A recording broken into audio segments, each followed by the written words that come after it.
Scientists actually ran the numbers on a flat Earth, and the results are not what flat earthers imagine at all. Within the first 24 hours, the atmosphere begins pooling at the geometric center of the disk. The air you are breathing right now would drain away from your location before the first sunrise ever completed. Every coastline, every mountain, every city you have ever visited would be underwater inside a single week. This is not a debate about conspiracy, it is a physics sentence, and Earth shape is the only thing keeping you alive today. The flat Earth thought experiment is not a fringe curiosity you can laugh off and forget. It is a controlled demolition of every system that makes this planet livable. Gravity, atmosphere, geology, and biology are all load bearing walls in the same structure. Pull the shape out from under them, and every single one of those systems collapses in sequence. What we are really asking is this: how fast does a wrong planet kill everything on it?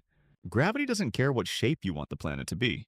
It pulls every massive object toward every other massive object, relentlessly and without exception, on a sphere that pull converges neatly toward a single central point beneath your feet. On a flat disk, the geometry fights back in ways that make the surface almost immediately hostile to life. Near the center of the disk, gravity would feel roughly normal, pulling you straight down toward the middle. But as you walk toward the edge, the gravitational pull would start dragging you sideways back toward that central mass. Standing near the rim would feel like living on a permanent steep slope you can never actually see. The disk itself wouldn't survive that stress for long because rock and metal flow under enough pressure and gravity would crush the flat shape into a sphere over millions of years. The flat Earth doesn't just fail to support life, it fails to exist. Gravity in a flat disk doesn't pull straight down everywhere. It pulls toward the center. Air molecules follow pressure gradients, and on a disk, that gradient has one brutal direction. The dense, breathable air near the edges starts sliding inward, almost immediately after the disk forms. Within a few hours, the rim of the flat Earth is already gasping pressure, dropping like a punctured cabin at altitude. The center of the disk becomes a crushing, suffocating dome of atmosphere nobody asked for. Meanwhile, the edges are exposed to the raw vacuum of space with nothing left to breathe. No mountain range stops this. No coastline slows it down because the physics simply doesn't care about geography. The air doesn't disappear into space all at once. It migrates, pools, and abandons the outer world in a slow, catastrophic tide. Billions of lives at the edges would end, before most people even understood what was happening to the sky. Water doesn't care about maps or models. It only ever follows gravity, and gravity would have one answer. On a flat disk, every drop of ocean water would feel a single pull toward the center of mass. The Pacific, the Atlantic, the Arctic, all of them sliding inward like rain on a tilted table. Within hours, the middle of the disk would be buried under a crushing column of water miles deep.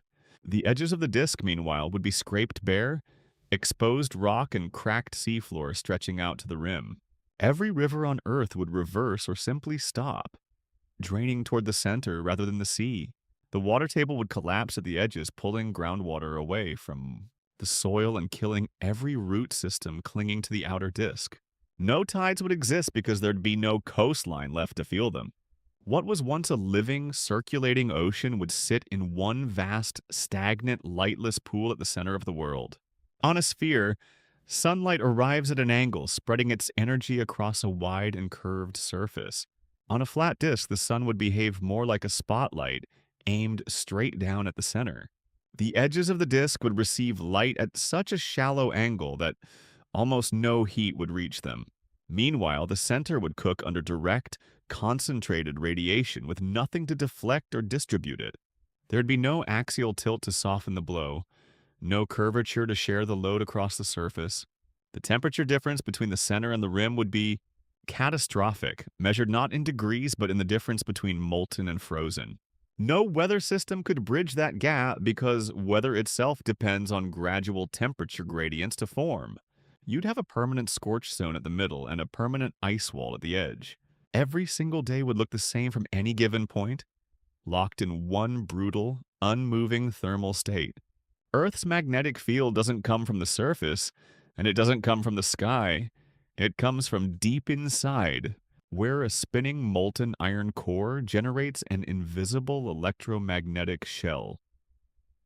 That shell is the only thing standing between life and the full fury of the sun.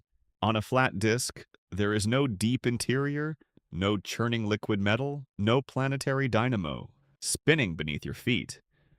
The geometry that makes a molten core possible simply doesn't exist.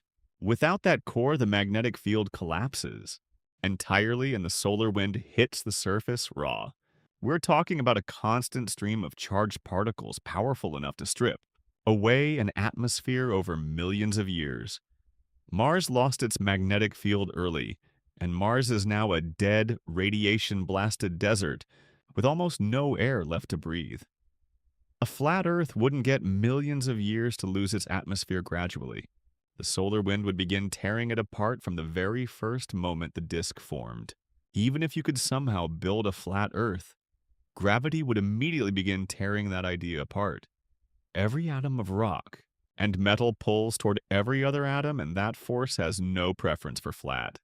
At a certain mass, and Earth absolutely clears that threshold, gravity crushes geometry into the lowest energy shape possible. That shape is always a sphere, no exceptions, no negotiations, no special cases for anyone's preferred cosmology. A disk the size of Earth would begin collapsing inward within hours of its own formation. The edges would fold and buckle, dragged toward the center by the same force that keeps your feet on the ground. Rock that seems solid would flow like slow syrup under pressures that no flat geometry could distribute evenly. The middle of the disk would compress into a molten core, and the whole structure would pull itself round. Astronomers call this hydrostatic equilibrium, which is a formal way of saying the universe simply will not allow a flat planet to exist. Every time you've looked at a globe and thought it was just a model, you were wrong. That sphere isn't a representation of Earth. It is Earth, actively working to keep you breathing right now.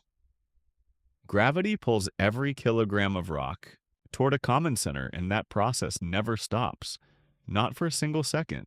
The atmosphere clings to the curve because the curve gives it nowhere else to go.